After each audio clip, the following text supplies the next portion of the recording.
Hi there. Here's another story with a practical lesson that reminds helping others helps you too. Let's go back to Paris's magnificent Notre Dame Cathedral, which I expect to visit after they rebuild it from the fire. I never knew how much history it has touched, including, maybe, a nail from the cross. The story starts on an island in the middle of the Seine River in Paris. A Roman temple to the god Jupiter stood there maybe 2,000 years ago. A stone column called the Pillar of the Boatman was found 300 years ago, and it is now the oldest monument of the city. On it is inscribed a bit of Rome and of Gaul, which is France, before Caesar conquered it. 4 ever larger churches were built on the island in the 1,000 years before Notre Dame's cornerstone was laid in 1163. Sully, the Bishop of Paris, saw the new Basilica of Saint-Denis and decided to build a bigger one. Its sculptures were intended to teach the Bible. The cathedral itself is actually a book for the illiterate parishioner. The first architect's name isn't remembered, but it certainly isn't Leonardo da Vinci, who was born 300 years too late to get the job. The first design had thick walls, a heavy roof, and small windows, making it dark inside. The design changed in the year 1220 to use 4-part rib vaults, like you know what that is. These let the walls become taller and thinner. The windows could be bigger, including the 3 rose ones in the north, south, and west walls. 100 years later, who knows, maybe they were original.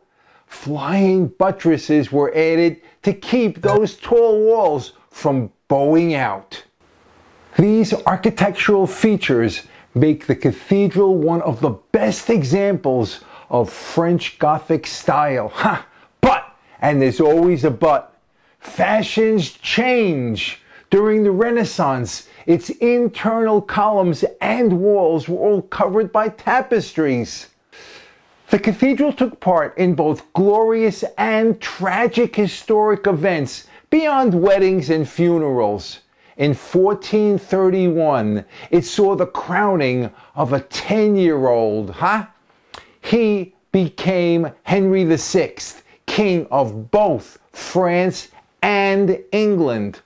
That same year had Joan of Arc killed. She was burned to death at age 19. 475 years later, in the cathedral, she was beatified by the Catholic Church.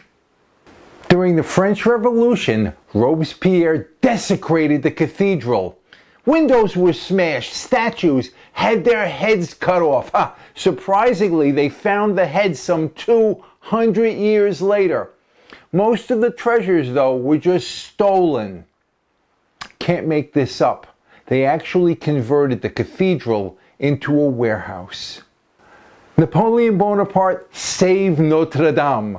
He gave the cathedral back to the Vatican, had the exterior whitewashed, and then in 1804, he crowned himself Emperor of France inside its still magnificent interior. After Napoleon's wars, the cathedral was in such bad shape that city officials talked about demolishing it. It took Victor Hugo's book, The Hunchback of Notre Dame, not the Disney movie, to remind Paris of the treasure they had. A huge renovation was done. Quasimodo's bells, melted down to make cannonballs in the French Revolution, were recast. Each has a note. The biggest is an F sharp. The cathedral has survived 2 world wars. In the first, Germany's Paris gun fired on the city from 80 miles away, Shells rained down 20 a day, killing some 250 people and wounding hundreds more. Luckily, they all missed the cathedral. In the Second War, Adolf Hitler asked the Nazi commander, "Is Paris burning?" Thankfully, General von Koltitz ignored that order. Thankfully. Yet that wouldn't be the cathedral's last brush with craziness. On Easter Sunday, 1950, a guy named Michel Mouret commandeered the mic to read a speech about how God was dead, while Mass was being broadcast live on French national television. By the way, one of the world's largest cathedrals is just over there. The Cathedral of St. John the Divine in New York City. It's been under construction for 130 years. In 2001, the north transept fell down because of a fire. So the 200 years it took to finish Notre Dame Cathedral seems about right, now doesn't it? Our practical lesson is about time. It passes like a river, like Paris's Seine River. Events and people enter and leave. Your life is like that.